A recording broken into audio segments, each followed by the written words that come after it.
Okay जी, बिस्मिल्लाहिर्रहमानिर्रहीम, अस्सलाम वालेकुम, वेलकम टू ऑल। तो आज हम अपनी दूसरी क्लास बिजनेस लॉ की इसको स्टार्ट करते हैं। कल हमने थोड़ा सा इंट्रो लिया था कि लॉ होता क्या है, हमने मुख्तलिफ डेफिनेशन देखी थी लॉ की, हमने सिविल लॉ और क्रिमिनल लॉ को थोड़ा सा डिस्कस किया था, और फिर सोर्सेज ऑफ लॉ को भी हमने डिस्कस किया कि कौन कौन से सोर्सेज हैं जिनसे हमारा मिल के एक कानून बनता है, या पाकिस्तान का जो कॉन्स्टिट्यूशन है वो बना है, तो जिसके अंदर हमने लेजिस्लेशन देखा था। इसी तरह हमने प्रेसिडेंट देखा, कस्टम और एग्रीमेंट वगैरह देखे थे।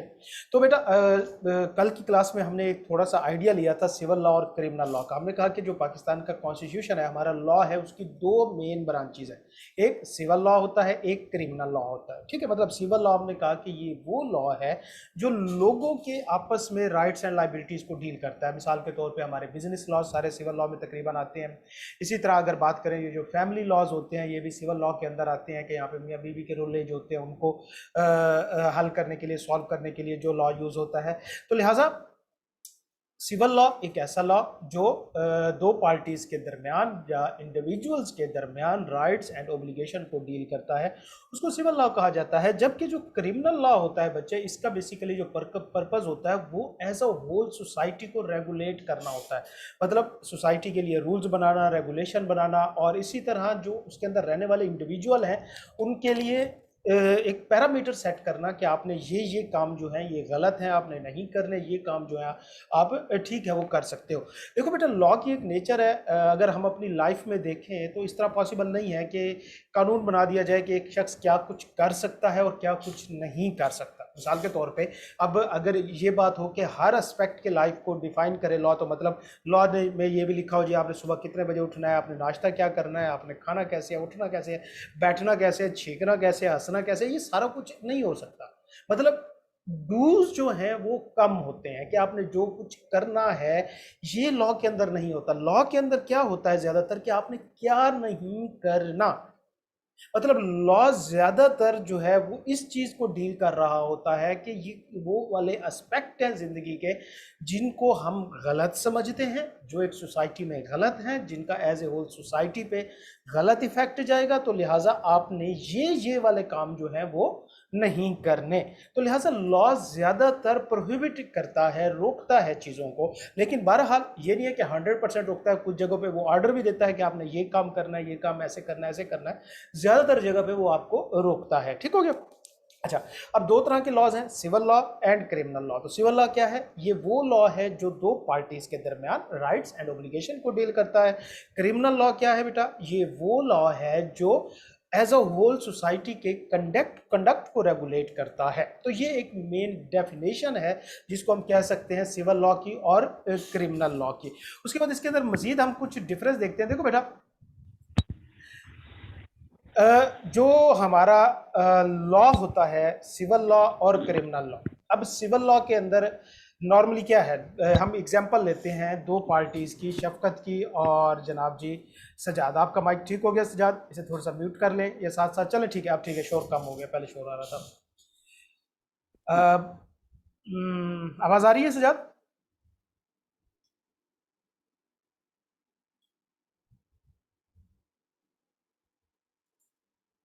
सजाद आवाज आ रही है पुत्र? जी सर, आ रही है। चलें जी, गुड हो गया। अच्छा, अब देखो हम यहाँ पे दो चीज़ों को देखते हैं। मैंने कल आपको एक एग्जांपल से समझाया था कि सिविल लॉ और क्रिमिनल लॉ कैसे वर्क करता है।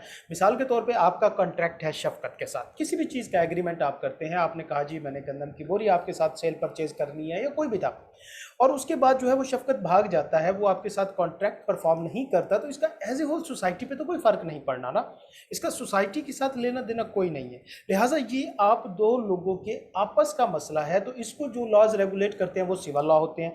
अब इसमें अब जाहिर सी बात है कि आपके पास एक ऑप्शन है कि आप कोर्ट जाएंगे, आप केस करेंगे शफकत के ऊपर। तो लिहाजा सिविल लॉ के अंदर हमेशा जो पार्टीज होती हैं to the agreement, to the contract, या आप कह सकते हैं जो इन्वॉल्व होती हैं पार्टीज किसी रिलेशनशिप में, जिनके राइट्स वायलेट होते हैं, वो खुद जाके केस करती हैं। मतलब आप खुद अदालत में जाएंगे, आप खुद थाने में जाएंगे, वहाँ पे जाके एफआईआर कटवाएंगे, इसका चालान डालेंगे, और जब अदालत में केस पेश होगा तो वहाँ पे ये लिखा जाएगा कि भाई सज्जाद वर्सेस शफकत ये केस जो है वो सुना जा रहा है या किया जा रहा है। मतलब इसका कि भाई जो एप्लीकेशन देने वाला बंदा है, प्लेंटिफ है, वो है सज्जाद, और जो अक्यूज्ड है, जिसके ऊपर इल्ज़ाम लगाया जा रहा है, वो शफकत है। तो मतलब सिविल लॉ के अंदर हमेशा जो पार्टीज जो होती हैं, आप जिनके राइट्स वायलेट होते हैं या इफेक्ट हुए होते हैं, वो खुद जाके केस करती हैं, जबकि बेटा क्रिमिनल लॉ में ऐसा नहीं होता। क्रिमिनल लॉ में जो एप्लीकेंट होता है, जो प्लेंटिफ होता है, वो हमेशा स्टेट होती है। मतलब आपने मिसाल के तौर पे किसी शादी वगैरह हो रही थी, आप किसी फंक्शन में थे, जोश में आ गए, चौक में खड़े होकर आपने पिस्टल निकाली और 2-4 फायर जो है वो आपने कर दिए। अब इससे एज अ होल एक तो सोसाइटी इफेक्ट हुई, वहां पे खौफो हरास पैदा हुआ, और दूसरे नंबर पे ये वो चीज है जो गवर्नमेंट ने, जो हमारे कॉन्स्टिट्यूशन ने डिक्लेयर कर रखा है कि ये गलत है, इलीगल काम है, तो आपने गवर्नमेंट की रिट को चैलेंज किया। अब यहाँ पे आपके ऊपर जाके जरूरी नहीं कि वहां का कोई मौजूद बंदा आपके ऊपर केस करे। ऐसा होगा कि आपको पुलिस तो उठा के ले जाएगी, लितर पोला करेगी, लेकिन वहां पे जो एप्लीकेशन होगी, जो आपके ऊपर केस दायर किया जाएगा, वो भी गवर्नमेंट की तरफ से दायर किया जाएगा। मतलब जब अदालत में केस सुना जाएगा तो जो चीज प्रोनाउंस की जाएगी वो ऐसे होगा कि स्टेट वर्सेस सजाद। मतलब यहाँ पे एप्लीकेंट जो है वो स्टेट है और सजाद जो है वो अक्यूज है। लेकिन सिविल लॉ में क्या था, जो पार्टीज होती हैं वो खुद जाके केस करती हैं। मियाँ बीवी का झगड़ा है तो उनमें से जाके कोई केस करेगा, इसी तरह कॉन्ट्रैक्ट या एग्रीमेंट का मसला है तो आप में से जाके कोई केस करेगा।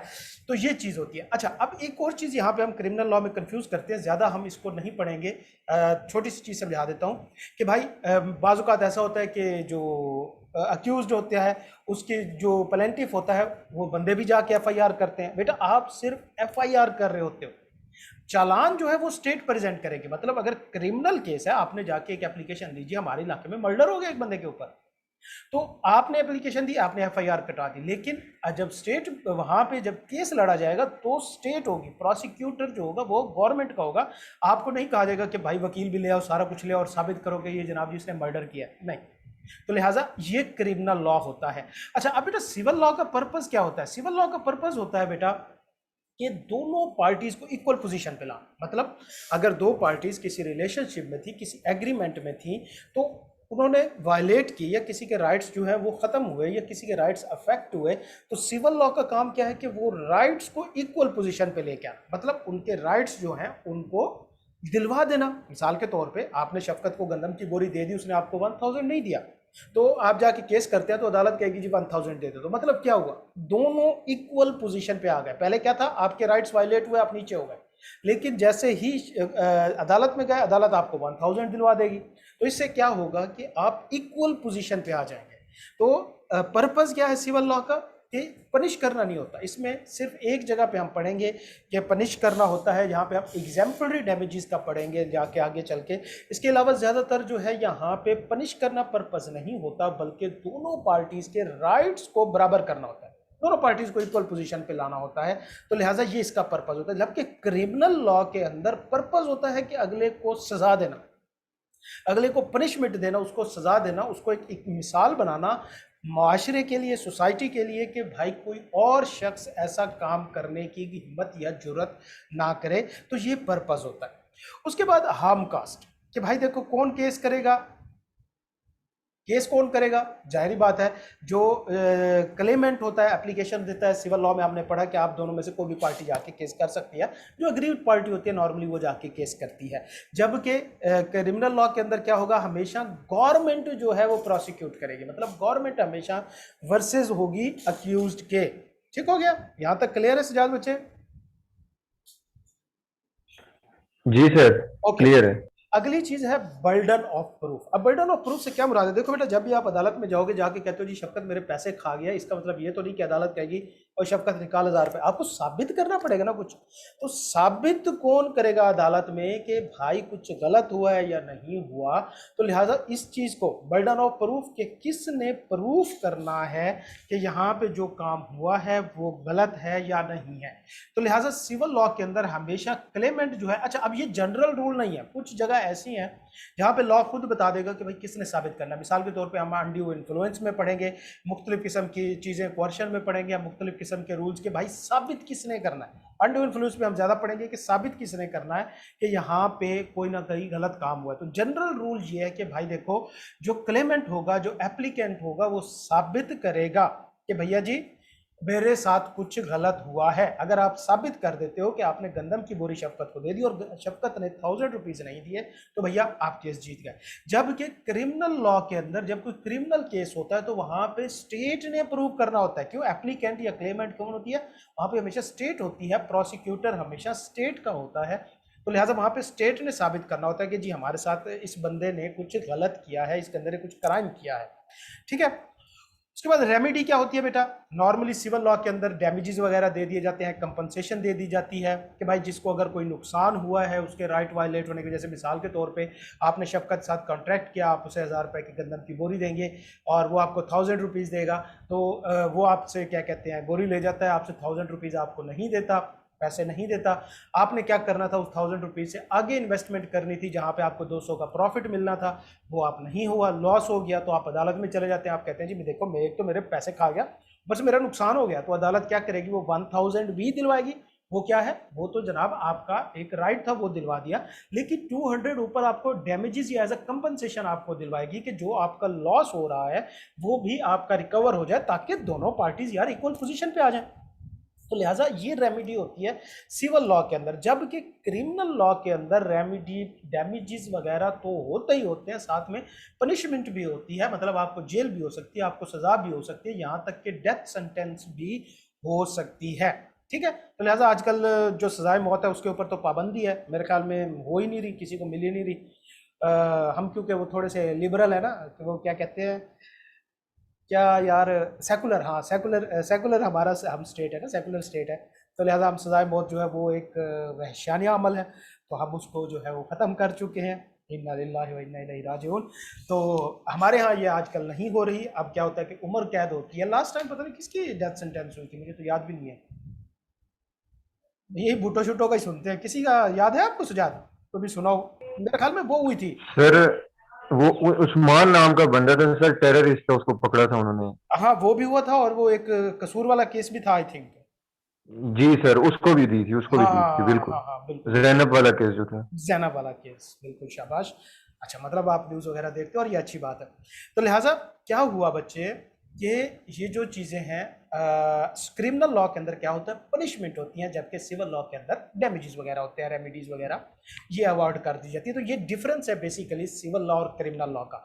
तो लिहाजा अगर हम बात करें इस चैप्टर की, तो इस चैप्टर में 3 पोर्शन है। एक पोर्शन हमने पढ़ लिया, एक पोर्शन हमारा नेक्स्ट है, और लास्ट जो है वो कॉन्स्टिट्यूशनल जो हमारा वो है, क्या कहते हैं, स्ट्रक्चर है, गवर्नमेंट का स्ट्रक्चर वगैरह है, वो टॉपिक है। तो ये वाला topic difference between civil law and criminal law अब तक का सबसे इंपॉर्टेंट टॉपिक है।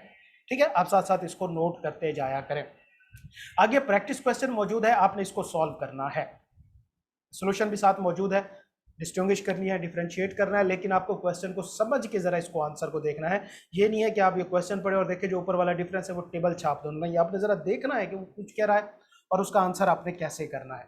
अगला हमारा टॉपिक है स्ट्रक्चर या constitution of Islamic Republic of Pakistan. देखो बेटा, हमारा एक कानून जो है उसका क्या स्ट्रक्चर है। हम आप में से अगर अकाउंटिंग आप में से किसी ने पढ़ी है तो आपने स्टैंडर्ड देखे होंगे, IFRS देखे होंगे, ऑडिट पढ़ा है तो IAS देखे होंगे, मुख्तलिफ स्टैंडर्ड हम देखते हैं। तो इसी तरह ये जो हमारा लॉ है, हमारा कॉन्स्टिट्यूशन है इस्लामिक रिपब्लिक ऑफ पाकिस्तान का, हमारा जो कानून है वो भी एक किस्म का स्टैंडर्ड है। और हर स्टैंडर्ड का हमें पता है कि चैप्टर्स हैं, मुख्तलिफ चैप्टर्स होते हैं, जिसके अंदर कुछ चैप्टर के अंदर कुछ मामलात होते हैं, अगले चैप्टर के अंदर मुख्तलिफ मामलात होते हैं। तो लिहाजा हमारे मुख्तलिफ पार्ट हैं इस कॉन्स्टिट्यूशन के, जिसके अंदर मुख्तलिफ चीज़ों के ऊपर कवानीन बनाए गए हैं और उनको डिफाइन किया गया। तो आपके सिलेबस के अंदर ये चीज़ मेरे ख्याल में सिर्फ समझने की हद तक होती तो बेहतर था, टेस्टिंग की हद तक ना होती, क्योंकि ये टोटली रट्टा है। और खुदा के बंदो, रट्टा क्यों लगवा रहे हो यार, मतलब एक पूरा रट्टा, एक पूरा टॉपिक जो है वो रट्टे वाला है। अच्छा, उसके बाद इसमें से अगर क्वेश्चन का चांस देखा जाए तो तकरीबन 100 में से 15% तक चांस होता है कि इससे टॉपिक में से क्वेश्चन जो है वो आ सकता है। नॉर्मली इसमें से नहीं आता क्योंकि ये रट्टे वाली चीज़ है, लेकिन पिछली से पिछली अटैम्प्ट में आई कैप ने बहरहाल इसके अंदर से पूरे का पूरा 6 नंबर का ही पूछ लिया था। खैर वो कुछ भी कर सकता है, तो आई कैप तो आई कैप है और वो कुछ भी कर सकता है, शहजादा है। तो लिहाजा आपने इसकी तैयारी करनी है। अच्छा, अब पढ़ने की हद तक बेटा इसको हम जस्ट पढ़ेंगे, स्टडी करेंगे, लेकिन अभी नहीं। क्यों? इसका किसी चीज़ के साथ कोई लिंक नहीं है, ना आगे जो हम पढ़ चुके हैं ना पीछे जो हम पढ़ चुके हैं, कोई लिंक नहीं है, और ये टोटल रटा है। तो इसको अभी पढ़ के हम जस्ट अपना जो कीमती टाइम है उसको ही वेस्ट करेंगे। तो इसका तरीकाकार ये होना है कि अभी जस्ट हम सिर्फ इसकी एक हेडिंग पढ़ेंगे और उसके ऊपर भी मैं कुछ, क्योंकि जनरल डिस्कशन करना चाह रहा हूँ आप लोगों के साथ, कुछ जनरल बातें आपके साथ शेयर करना चाह रहा हूँ आज के दिन की निस्बत से, आज के मौके की मुनासबत से। लेकिन उसके बाद बाकी पोर्शन जो है इसका हम इसको लीव कर देंगे हमारे एंड के लिए, जब हम लास्ट में पहुंचेंगे। तो इसको तैयार करने की स्ट्रेटजी भी हम वैसे ही रखेंगे, क्योंकि इसको तैयार करने का एक ही तरीका है और वो है 8 से 10 बार लिख के याद करना। तो लिहाजा हम उस स्ट्रेटजी पे हम इंशाल्लाह at the end follow up करेंगे। अच्छा जी, हमारा जो कॉन्स्टिट्यूशन है बेटा, देखो बेसिकली सीधी सी बात है कि हर जिस तरह स्टैंडर्ड होता है, अकाउंटिंग का स्टैंडर्ड देखेंगे, उसमें शुरू में स्कोप दिया होता है, फिर उसकी डेफिनेशन दिए होते हैं, ऑब्जेक्टिव होते हैं, फिर डेफिनेशन होती है और फिर जाके उसकी एक्सप्लेनेशन और एंड पे एग्जांपल्स होती हैं। सेम इस तरह हमारा जो ये कॉन्स्टिट्यूशन है इसकी भी शुरू में डेफिनेशन है, फिर इंट्रोडक्शन है, मतलब एक जो आप कह सकते हैं ये स्कोप है बेसिकली, आप इसको प्रीमल को कह सकते हो। उसके बाद इंट्रोडक्शन है और उसके बाद फिर आगे राइट्स एंड लाइबिलिटीज और कवानीन वगैरह जो है ये मुख्तलिफ चैप्टर्स हैं बेसिकली जिनके अंदर लिखे हुए हैं। अच्छा, अब जो चीज़ मैं इसमें आपको दिखाना चाह रहा हूँ या हम पढ़ना चाह रहे हैं, जिस पे हम बात करेंगे, वो ज़रा इंट्रोडक्शन है। अब जरा इंट्रोडक्शन को हम पढ़ते हैं और देखते हैं कि यार बेसिकली ये मुल्क बनाने का पर्पज़ क्या था, क्यों बनाया गया और क्या वजूहात थी। हम थोड़ा सा इसके ऊपर डिस्कस करेंगे। मैं बेसिकली ये डिस्कशन जो है वो 14 अगस्त पे करना चाह रहा था, लेकिन तब कुछ हालात जो थे वो मुनासिब नहीं थे, या शायद हमारे क्योंकि बैच का लास्ट चल रहा था तो काफ़ी बिजी शेड्यूल था उस वक्त, तो इस पर मैं वीडियो नहीं रिकॉर्ड कर सका था। लेकिन आज हम इसके ऊपर थोड़ी सी चीज़ों को डिस्कस करेंगे, जनरल से डिस्कशन है हमारी। अच्छा, अगर हम प्रीमल देखें तो इसके अंदर क्या कहता है, वो कहता है कि Muslim will be enable to live in accordance with the teaching of Quran and sunnah while provisions be made for minorities. हमारा कानून जहां से शुरू होता है तो पहली चीज इस कानून की ये लिखी गई है कि पाकिस्तान को बनाने का पर्पस क्या है। देखो बेटा, 1947 से पहले हमने एक आज़ाद मुल्क को क्यों लिया, मतलब एक सोचने की बात है ना कि हमने एक सेपरेट कंट्री क्यों लिया। क्या इंडिया में जब हम वहाँ पे थे और जब जो है इसकी जदोजहद कर रहे थे, इतनी ज़्यादा इसमें कुर्बानियाँ लगी हुई हैं हमारी, इतने ज़्यादा हमारे इसके अंदर खून शामिल है शोहदा का पाकिस्तान के इसके जड़ों में, किस लिए लिया गया था। हम आज क्योंकि ना जितना ज़्यादा गैप बढ़ता जा रहा है बेटा, 71 ईयर्स हो चुके हैं, ये चीज़ भूलती जा रही है हमारी नस्ल को और हमारी जनरेशन को। पहले जब हम छोटे होते थे ना, हमें याद है टीवी के ऊपर बाकायदा प्रोग्राम होते थे, मूवीज़ दिखाई जाती थी और एक किस्म का जज्बा हुआ करता था, और अब वो चीज़ नज़र नहीं आती। वजह क्या है, एक तो केबल, अब हर घर में टीवी तो है नहीं, तो वो पीटीवी वगैरह तो अब हम देखते नहीं है। तब ये 3-4 चैनल हुआ करते थे, गवर्नमेंट रेगुलेट कर लेती थी और वो चला देती थी कि यार ये प्रोग्राम चलेंगे। अब क्या है कि भाई 200 चैनल पड़ा है, कौन देखता है बैठ के यार बकवास के भाई पाकिस्तान कैसे बना, पाकिस्तान की हिस्ट्री हो, पुरानी पुरानी ब्लैक एंड व्हाइट तस्वीरें। तो नई नस्ल हमारी इस चीज़ को देख ही नहीं रही और हम इस चीज़ को समझ नहीं रहे कि पाकिस्तान को बनाने का पर्पस क्या था। क्या मतलब, अगर हम बात करें जब यूनाइटेड था, ये बरसगीर था, पूरा इंडिया था, तो तब क्या मुसलमानों के पास मौके नहीं थे? तब क्या हम मुसलमानों से क्या बाकी कौम को डर लगता था? हमारे सींग निकले होते थे, हमारे 6 हाथ थे, या हम कोई बहुत ज़्यादा जालिम मखलूक थे, या क्या हिंदू बहुत ज़्यादा जालिम थे, वो हम पे जुल्म करते थे? क्या ऐसा था कि जो मुसलमान थे उनके लिए अपॉर्चुनिटी अवेलेबल नहीं थी? नहीं, आपके सामने देखें कायदे आज़म कितने बड़े बैरिस्टर थे। आप खुद देखें इंडिया के सदर कौन थे, वो जो अब्दुल कलाम आज़ाद बने, तो हिंदुस्तान के सदर अब्दुल कलाम आज़ाद मुसलमान बन रहे। और इसी तरह अगर आप देखें कि भाई सर सैयद अहमद खान, वो तो काफ़ी पहले की बात है, उनकी अपनी यूनिवर्सिटी थी, बहुत बड़े सक्सेसफुल बंदे थे।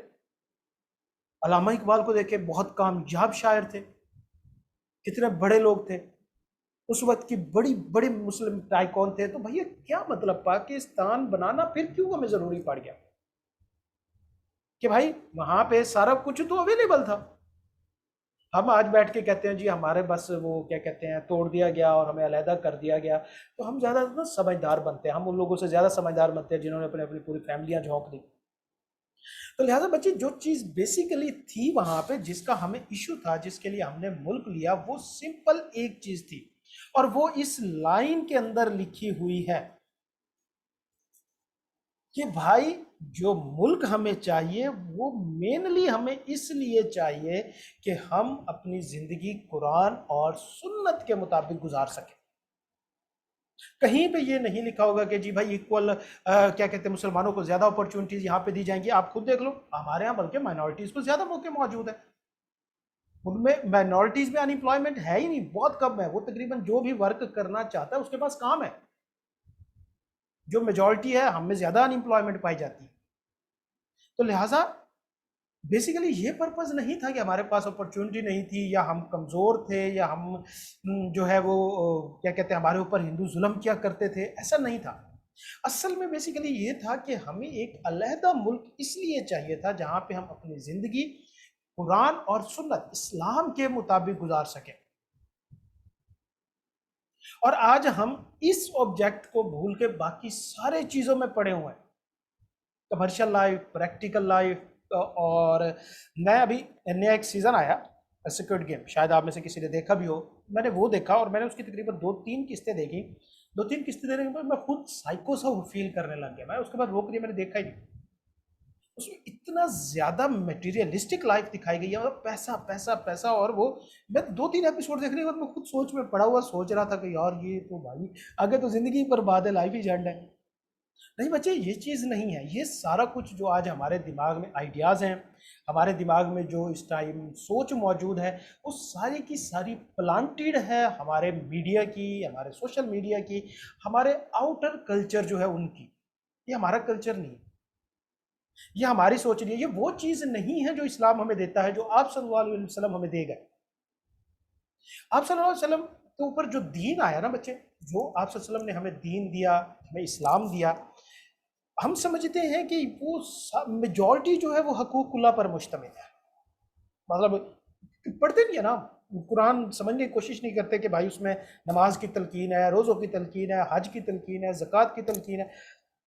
भाई पूरे कुरान का 85% पोर्शन जो है ना वो माशरती असूलों के ऊपर मौजूद है। हम कुरान को क्या समझते हैं? एक दीनी किताब है, इसके अंदर दीन के अहकामात मौजूद है कि भाई ये इस्लाम में ये नमाजें 5 पढ़नी है, रोज़े रखने हैं 30, ज़कात देनी है, हज फ़र्ज़ है, ये वगैरह वो। भाई ये सिर्फ इस्लामिक कवानीन या दीनी इबादत के ऊपर जो कुरान का पोर्शन मौजूद है वो 10 से 15% है। 85% हमारी सोसाइटी के रूल्स हैं, माशरती रूल्स हैं। एक कंप्लीट मुकम्मल और वो कहते हैं कि ना सक्सेसफुल माशरे के रूल जो है ना वो कुरान के अंदर मौजूद है। हमें किसी कानून की ज़रूरत नहीं है। हम ये लॉस पढ़ रहे हैं, सारा कुछ पढ़ रहे हैं, हमें किसी चीज़ की ज़रूरत नहीं है। हमने हमारे पास बना बनाया मौजूद है कानून। आप सल्लल्लाहु अलैहि वसल्लम ने हमें पूरा एक, देखो आप सल्लल्लाहु अलैहि वसल्लम खातिमुन नबीन थे। अब खातिमुन नबीन का क्या मतलब है?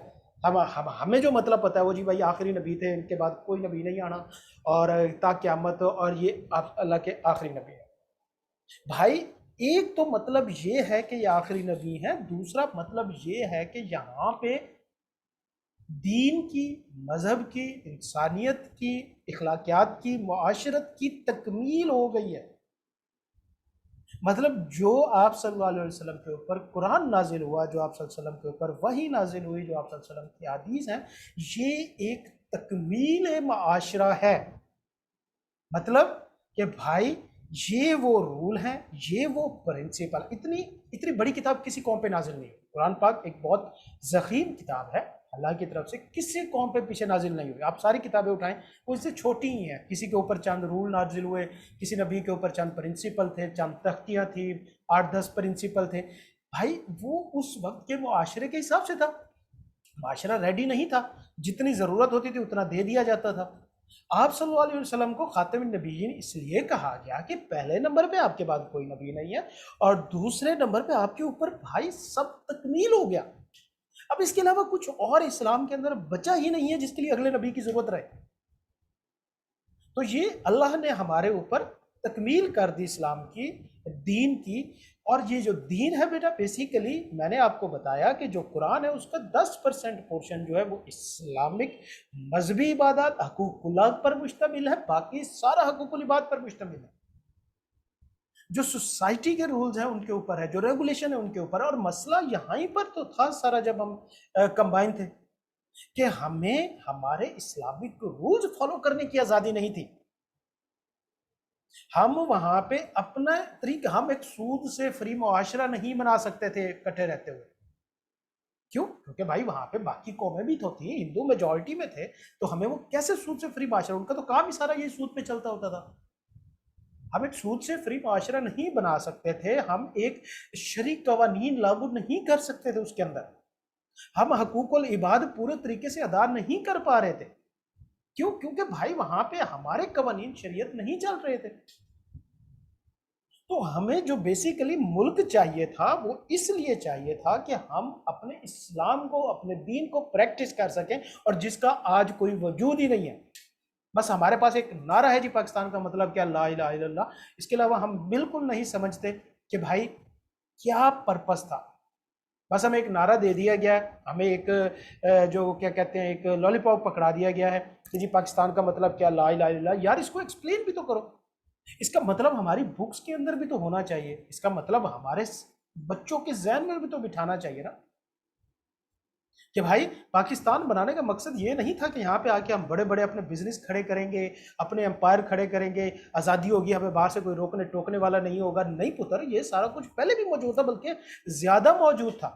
तब तो बहुत बड़ी मार्केट अवेलेबल थी ना, पाकिस्तान बनाने के बाद तो हम सुकड़ गए। तो बेसिकली क्या था पाकिस्तान बनाने का पर्पस, इस पहली लाइन के अंदर लिख दिया गया है कि हम अपनी जिंदगी इस्लाम, कुरान और सुन्नत के मुताबिक गुजारेंगे, जो आप सल्लल्लाहु अलैहि वसल्लम ने हमें लाकर दिया। अगर सिर्फ दीन की ही बात होती, हम बात करते हैं, अगर सिर्फ दीन की ही बात होती, जब आप सल्लल्लाहु अलैहि वसल्लम को आए, आप सल्लल्लाहु अलैहि वसल्लम के ऊपर कुरान पाक नाजिल हुआ, तो भैया आप सल्लल्लाहु अलैहि वसल्लम सिंपल बता देते, यार देखो ये नमाज पढ़नी है, ये कुरान पढ़ना है, बस ये आपने हज करना है, ये सारा कुछ, बाकी जो मर्जी करो यार। इस्लाम दीन ही है ना। अगर हम बात करते ये सिर्फ मजहब की बात करता, तो फिर क्यों आप सल्लल्लाहु अलैहि वसल्लम ने जंगे की, क्यों आप सल्लल्लाहु अलैहि वसल्लम ने अपने दांत मुबारक शहीद करवाए, क्यों आप सल्लल्लाहु अलैहि वसल्लम ने लहू लहवान हुए खुद को कराया ताइफ में। आप सल्लल्लाहु अलैहि वसल्लम क्यों इतनी मुश्किलात आपने देखी, आपने क्यों भूखी रातें गुजारी, आप सल्लल्लाहु अलैहि वसल्लम ने अपने पेट पे पत्थर क्यों बांधे यार, क्या नमाज कुरान को हम तक पहुंचाने के लिए था? क्या दीन इस्लाम नमाज और कुरान है जो आप सल्लल्लाहु अलैहि वसल्लम ने हमें पहुंचाया? ये तो मैंने आपको बताया कि कुरान का सिर्फ 10% पोर्शन है जहां पे हकूकुल्लाह की बात है, बाकी भाई 85% है ही माशरती असूलों के ऊपर, और यही तो दीन है यार। एक ऐसा मुआशरा तख्लीक करना जो हर तरफ से परफेक्ट निज़ाम हो, यही तो बेसिकली दीन है। और अल्लाह ने यही तो कहा है हमको कि बनाओ, कि जहां पे छोटे बड़े का कोई फर्क ना हो, जहां पे कोई इम्तियाजी सलूक ना करे, जहां पे आप बराबरी का हकूक हो, जहां पे एहसान जो है उसको अहमियत दी जाए, मटीरियल लाइफ से ज्यादा एहसान को फोकियत दी जाए। ये आप सल्लल्लाहु अलैहि वसल्लम ने कहा, जहां पे इखलाकियात ज्यादा मैटर करे, ना कि पैसा मैटर करे। तो ये दीन था बेसिकली। और आप सल्लल्लाहु अलैहि वसल्लम ने अगर सिर्फ नमाज कुरान बतानी होती ना, तो कोई इतनी मुश्किलात लेने की उनको जरूरत नहीं, वो सिंपल हमें बताते और चले जाते। उन्होंने हमें प्रैक्टिकली करके दिखाया कि भाई ये मुआशरा पॉसिबल है, ये मुआशरा बन सकता है, ये मुआशरा एग्जिस्टिंग है। ये ऐसी चीज़ नहीं है कि कोई आप कहें कि नहीं जा रही, ये एक इल्हामी किताब है, ये तो भाई अल्लाह ने लिखी है, फरिश्ते ले आए हैं, अम्बिया का काम था, उन्होंने इसे फॉलो किया, हम तो कर ही नहीं सकते यार। अम्बिया को इंसानों में से इसलिए तो पैदा किया गया, बाशर मिसलुमा, कि भाई कह दो कि आप इंसानों की मिसल हो, इंसानों में से ही तो अम्बिया को लॉन्च किया गया, बनाया गया, नबूवत दी गई। भाई दिखाया जाए कि ये एक प्रैक्टिकल चीज़ है और फिर कंप्लीट है। हम सब अपना ईमान रख के बैठे हैं, हम सब अपना भरोसा रख के बैठे हैं इस चीज़ के ऊपर, जी आप सल्लल्लाहु अलैहि वसल्लम खातिमुन नबिय्यीन है, हमारे ये मज़हब का लाजमी जुज़ है। और हमने सिर्फ इसको इस हद तक ही महदूद करके रखा हुआ है, हमारे मौलवी ने हमारे दिमाग में सिर्फ इतना भरा है कि भाई आप सल्लल्लाहु अलैहि वसल्लम आखिरी नबी है, आपके बाद कोई नबी नहीं आएगा। और खुदा के बंदो, ये तो खात्मे नबूवत या खातिमुन नबिय्यीन का एक एस्पेक्ट है ना, जस्ट कि आपके बाद कोई नबी नहीं आएगा। दूसरा एस्पेक्ट ये भी तो है ना कि भाई जो दीन है वो तकमील हो गया, जो सोसाइटी के एक परफेक्ट कंप्लीट सोसाइटी के रूल हैं वो कंप्लीट हो गए हैं। हमें ये चीज़ें पता ही नहीं, हम सिर्फ इस चीज़ को अपना मान लेते हैं कि आप सल्लल्लाहु अलैहि वसल्लम आखिरी नबी है। यार इसको भी तो मानो ना कि जो वो प्रिंसिपल जो रूल हमें दे के गए हैं वो ही बेसिकली एक परफेक्ट माशरा या सोसाइटी बना सकते हैं। और वो प्रिंसिपल क्या है? कोई मुश्किल है क्या? इखलाकियात मुश्किल है?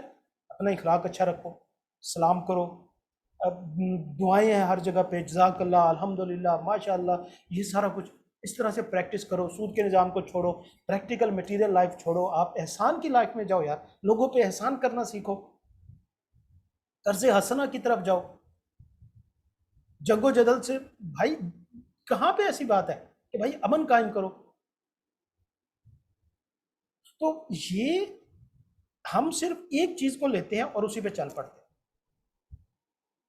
हमारा इस्लाम, हमारा कुरान, हमारा मजहब और हमारी सुन्नत, ये एक कंप्लीट मुआशरे के रूल हैं। और यही वो चीज थी जब हम कंबाइन मुल्क में हुआ करते थे, जब हम हिंदुस्तान में थे, जिसकी हमें प्रैक्टिस करने की इजाजत नहीं थी। हम सब इंडिविजुअली तो मुसलमान थे, कलेक्टिवली मुआशरा मुसलमान नहीं था, इस्लामी नहीं था। हमने अलहदा मुल्क बनाया, मुल्क बना के हमने इसका क्या असर किया आप खुद देखो। इसमें भी इंडिविजुअली हम मुसलमान हैं, स्टेट इस्लामी नहीं है। क्यों? हमारा कानून इस्लामी नहीं है। और मजे की बात कि इसकी हम में से किसी को फिक्र ही नहीं, ना हमारे उलमा कराम को फिक्र है, ना हमारे मुल्क। और उससे भी बड़ा अलमिया यह है कि भाई आने वाली नस्ल को इस चीज से मजीद दूर किया जा रहा है। उनको बताया नहीं जाता कि हमारे मुल्क बनाने का पर्पस क्या था, हमारा इस्लाम दीन कहता क्या है। हमें सिर्फ जन्नत जानना, वो कहते हैं ना कि हम मुसलमानों को भाई एक ही प्रिंसिपल याद रहता है, दुनिया में 4 और आखिरत में 72। अपने मतलब की चीजें हमने याद रखी हुई है, बाकी सारा कुछ भूल गए। तो लिहाजा एक चीज ध्यान में रखें कि आप सल्लल्लाहु अलैहि वसल्लम जो भी लाए, उनके ऊपर जो दीन नाजिल हुआ, कुरान नाजिल हुआ, उसमें एक चीज लिख दी गई कि भाई ये एक मुकम्मल तकमील दीन है, मुकम्मल एक मजहब है, मुकम्मल एक मुआशरे के प्रिंसिपल। और फिर उनको प्रैक्टिकली करके दिखाने के लिए आप सल्लल्लाहु अलैहि वसल्लम ने वो सारी मुश्किलात बर्दाश्त की यार। मतलब देखो ना भाई, आप सल्लल्लाहु अलैहि वसल्लम के लिए क्या मुश्किल था, शहंशाह थे आप तो यार।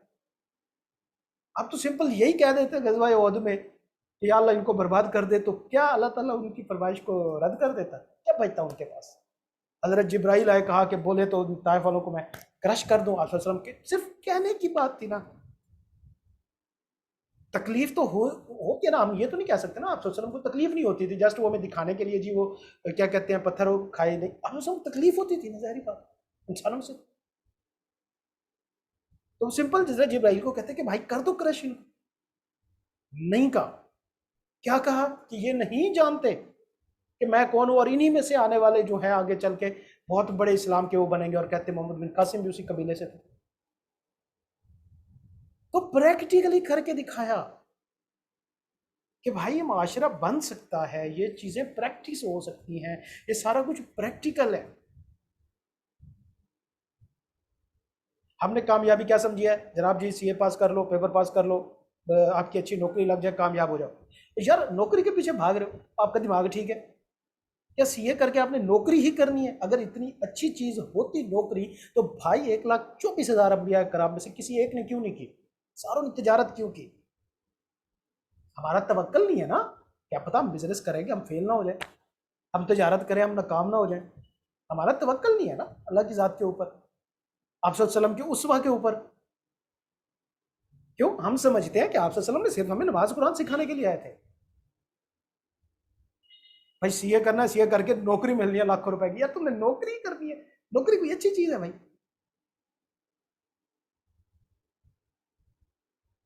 तो लिहाजा हर हर पहलू यार, हर पहलू आप सल्लम की जिंदगी का जिसे मर्जी देख लो।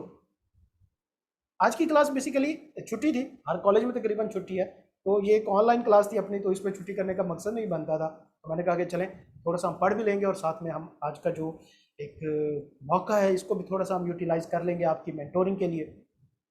टाइम मिल गया अल्हम्दुलिल्लाह, चलें। तो लिहाजा क्या आप सल्लल्लाहु अलैहि वसल्लम की ज़िंदगी का सिर्फ एक पहलू ही हमारे लिए रोशन है कि जी आपने 5 वक्त नमाज पढ़नी है, आपने एक कुरान पाक पढ़ना है, दैट्स इट, सुबह शाम आपने उसको चूम के रखना है? भाई हर पहलू प्रैक्टिस करने वाला है, हर पहलू। आप सल्लल्लाहु अलैहि वसल्लम का उठना बैठना सोना, हर किसी में बेइंतहा हिकमतें हैं, लातादाद उसके फायदे हैं। हमें नजर नहीं आते ना, बेसिकली देखो ना क्या मसला है कि हमें नजर नहीं आते, और जो चीज हमें नजर नहीं आती तो हम कहते हैं कि जी वो चीज है ही नहीं। तो फिर अगर एक चीज जो है देख के ही उस पर यकीन करना है तो फिर तवक्कल कैसा? फिर हमारा रुतबा जो है, हमारे हर म्यार का सवाब क्यों हमें ज्यादा मिलता अगर हम आप सल्लल्लाहु अलैहि वसल्लम को देख के यकीन करते? बगैर देखे ही तो तवक्कल करना तो असल मजे की बात है ना, अजर उसका असल तो फिर इसी में ही है ना। तो लिहाजा हर पहलू आप सल्लल्लाहु अलैहि वसल्लम की जिंदगी का जो है वो हमारे लिए एक रोशन मिसाल है। हर चीज यार, हर चीज है। और मजे की बात कि आप सल्लल्लाहु अलैहि वसल्लम जिंदगी का हर पहलू महफूज है, मतलब मेजर पोर्शन महफूज है। आप कह सकते हैं तो भाई ठीक है, कहीं पे थोड़ी बहुत जगह पे इख्तलाफात उलमा कराम के मौजूद हैं, तो भाई वो उलमा कराम के लेवल की चीजें हैं, उन पे वो लोग बहस करें या डिस्कशन करें जो उस लेवल के। हमारे काम की वो चीजें नहीं है। हमारे काम में ये लेना देना हरगिज नहीं है कि भाई क्या कहते हैं वो वाला फिरका ठीक है, वो फिरका ठीक है। यार ये फिरके वाली चीजें ये उलमा के लेवल के, उनको करने दो। आपके लिए नमाज फर्ज है, आप नमाज पढ़ो, दैट्स इट। आपके लिए रोजा फर्ज है, आप रोजा पढ़ो, दैट्स इट। हर हम हर फिरके में इत्तेफाक है कि सीधे हाथ से पानी पीना आप सल्लल्लाहु अलैहि वसल्लम की सुन्नत है, तो सीधे हाथ से पानी पियो ना यार। ये वो चीजें हैं जिनको आप करो। हम क्या करते हैं, इनको छोड़ो यार, इनमें मजा नहीं है। हमने जाना ही उधर है जहाँ पे फिरकाबाजी होनी है, जहाँ पे इख्तलाफात होने हैं। हमने चीजें वही ढूंढनी है। क्यों? वहां पे जस है ना, मजा है। लड़ाई झगड़ा हो रहा होता है और वो बहस मुबाहिसा हो रहा होता है, शुगल मेला चल रहा होता है और बड़ी रंगीन सी चीजें। तो ये हमारी रिवायात नहीं है पुत्र, और ना ये हमारा मजहब है। बिल्कुल स्ट्रेट फॉरवर्ड सा सीधा साधा सा माशरती निज़ाम के ऊपर एक मुश्तमिल मजहब है हमारा। अब मसला क्या है कि हम इसको प्रैक्टिस क्यों नहीं कर पाते बेटा? उसकी वजह यह है कि हमारा माइंड प्रैक्टिकल चीज़ें सोचता है, मटीरियलिस्टिक हो चुका है, और हमारा दिल जो है वो कहता है जी हम क्या कहते हैं अखलाकियात के ऊपर जाए। तो ये कैसे पॉसिबल है फिर? हमारे दिमाग में सोशल मीडिया ने और हमारी क्या लाभ लाख गंद बकवास सोसाइटी ने भर दी है कि हम मटीरियलिस्टिक हो चुके हैं। हमें इस चीज़ पे यकीन ही नहीं रहा कि यार अखलाकियात पे भी मुआशरा हो सकता है। हम कहते हैं जी हमारे पास पैसा ना हुआ तो क्या होगा, हमारा तो कोई जो है वो एक सोसाइटी में नाम ही नहीं बनेगा, नाम कट जाएगा। तो भाई 30 साल जिंदगी के गुजार लिए तुमने, अगले 3 साल में क्या कर लो? 30 साल जी लोगे यार, अल्लाह तुम्हें लंबी उम्र दे। एवरेज लाइफ इतनी ही चल रही है, आखिर तो खत्म हो जाना है हमने। औलाद अच्छी है तो वो अपना कुछ कर लेगी, नहीं है तो वो आपका भी बिगाड़ देगी। वो तो आपके लिए उल्टा बबाल जान बन जाएगी जिसके लिए आप कमा के रख के जाओगे। तो लिहाजा इखलाकियात, एहसान, आप सल्लम के उसवा, और इन हर पहलू पे जो अमल करने की आज़ादी हमें मिलनी थी वो हमें एक अलहदा रियासत में ही मिल सकती थी, वो हमें कहीं पे कंबाइन नहीं मिल सकती थी। इस वजह से पाकिस्तान को बनाया गया था और ये पर्पस था बेसिकली। हमें सारे मकासद याद हैं, हमें सारी चीज़ें याद हैं, हमें ये चीज़ भूल गई है कि हमने करना क्या है। तो भैया अभी भी इस टाइम ध्यान में रखें कि हम इंडिविजुअली बेशक मुसलमान हैं, स्टेट के तौर पे हम मुसलमान नहीं। हमारी स्टेट जो है उसका कानून इस्लामी नहीं है। हमारे यहाँ अभी तक सूद प्रैक्टिस हो रहा है, और हमारी बल्कि इकॉनमी का मेजर पोर्शन जो है वो सूद प्रैक्टिस हो रहा है। तो अल्लाह ताला हमारे हाल पे रहम करे, और फिर हम देखते हैं कि जी हमारे हालात क्यों नहीं सुधर रहे, परेशानियाँ चल रही हैं, वबाओं पे वबाएँ आ रही हैं, मुश्किलात पे मुश्किलात आ रही हैं। तो बेटा ये हमारे अपने अमाल की सज़ा है। अल्लाह से तौबा ताइब होते रहा करें। नमाज, कुरान, ये चीज़ें जो हैं ये लाजमी जुज़ होनी चाहिए, ये फ़र्ज़ है आपके ऊपर। फ़र्ज़ से मुराद बेटा फ़र्ज़ है, छोड़ दो हर चीज़ कि भाई माफ़ हो जाएंगी, ये हो जाए। फ़र्ज़ है तो फ़र्ज़ है, बात खत्म, ये आपने करनी है। इसके अलावा अखलाकियात जो है वो सबसे इम्पॉर्टेंट है हमारे माशरे में। अखलाकियात हमारे दीन में, हमारे मज़हब में, एहसान और अखलाकियात, ये दो चीज़ हैं जो सबसे इम्पॉर्टेंट हैं, और इन सब के ऊपर ज़्यादा से ज़्यादा फोकस किया गया है, तो इनको इंशाल्लाह प्रैक्टिस करने की कोशिश करेंगे। ठीक है बच्चे, समझ आ गई बातें? क्लियर है बेटा? सजाद, शफकत, ओके बेटा जी। तो आज का लेक्चर हम यहीं पे एंड करते हैं इंशाल्लाह। कल हम इसको कंटिन्यू करेंगे और तकरीबन कल हम इसको मेजर पोर्शन ख़त्म कर देंगे और उसके बाद फिर अगला जो हमारा पोर्शन है उसमें हम अपनी स्पीड अप कर देंगे। ठीक हो गया बच्चे? तो अल्लाह ताला आप सबको अपनी ज़मान में रखे। मिलते हैं इंशाल्लाह कल क्लास में। अच्छा, लेक्चर जो है वो मैंने मेगा पे अपलोड कर दिए हैं। शफकत आप लिंक उसका शेयर कर दें। बाकी यूट्यूब के ऊपर भी इंशाल्लाह आज हो जाएंगे अपलोड, तो वो भी आप सबको मिल जाएंगे। नोट्स जो है वो आप शफकत से रब्ता करके उससे ले सकते हैं, इसके पास मौजूद है, तो ये भी आपको मिल जाएगा। ठीक है बच्चे? ओके बेटा जी। सर ये पूरी बी लॉ के नोट्स मौजूद हैं? हाँ, ऑलमोस्ट तकरीबन हम सबके ही बनाएंगे। चंद चैप्टर बीच में से कॉन्ट्रैक्ट एक्ट के छोड़ के जो सिर्फ थ्योरी के पढ़ने के। ये सर वो जी मैं असल में इनसे थोड़े अरसे बाद ना लेना चाह रहा था, मैं प्रिंट करवा लूँ एक दफ़ा ये। नहीं, अभी हम साथ साथ बनाते जाएंगे चीज़ें। नहीं, वो सही कह रहा सही तो वो साथ सही साथ ही सर। बन रहे हैं। जी जी, सही सर। ठीक है बेटा, तो ओके। मिलते हैं इंशाल्लाह कल की क्लास में। अल्लाह हाफिज़।